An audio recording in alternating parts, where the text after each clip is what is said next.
I grew up in a family where the definition of success was very limited. To my parents, success meant having academic degrees, securing stable jobs, and receiving steady paychecks every 2 weeks. My father, in particular, was an engineer. He embodied the idea of real work, the kind of work that drained every ounce of energy from you, left you weary and irritable at the dinner table, but provided the security of a pension and a reliable future. That was the world I was raised in, and those were the expectations placed upon me. So when I graduated from college and told my father that I wanted to pursue a career in digital marketing, his reaction was anything but supportive. He didn't just dismiss me with a smile or a light chuckle, he actually laughed out loud. Leaning back in his chair, he asked with disbelief, "That's what you're calling a career? Posting memes on the internet? That's not a job, that's a joke." At first, I tried to brush off his words. I told myself I'd prove him wrong someday. Still, his laughter and those cutting remarks stuck with me. They replayed in my head during late nights at the office, when I stayed behind polishing presentations or negotiating with clients. They haunted me whenever I landed a new contract or celebrated a milestone. No matter how hard I worked, his voice always echoed, "This isn't a real career." So when I finally earned a promotion, a senior manager position that I had fought tirelessly for, I knew exactly how I wanted to celebrate it. I decided to send him an invitation. The ceremony itself wasn't a glamorous black tie affair, but it meant everything to me. My company had rented out a modest hotel ballroom. My colleagues brought their families, and I watched as proud parents cheered, clapped, and even shed tears when their children walked across the stage to shake hands with the CEO. As I scanned the crowd, I spotted my father sitting in the back. His arms were crossed, his face expressionless, the same stern poker face I had seen my whole life. My stomach tightened with nerves, but I kept walking. When my name was called, I strode up to the stage. The sharp click of my heels on the polished floor echoed in my ears as I accepted my plaque.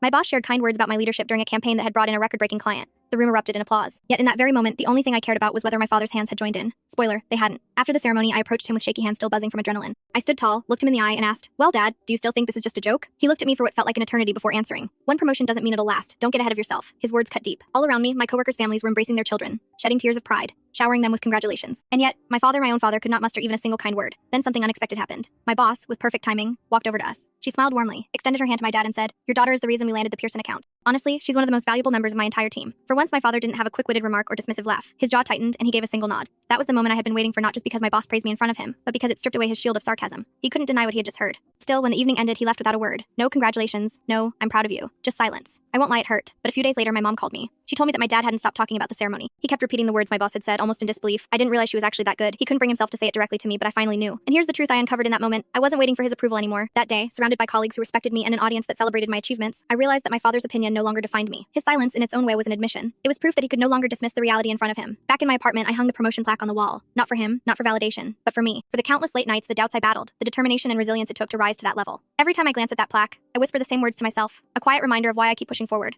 This one's for me.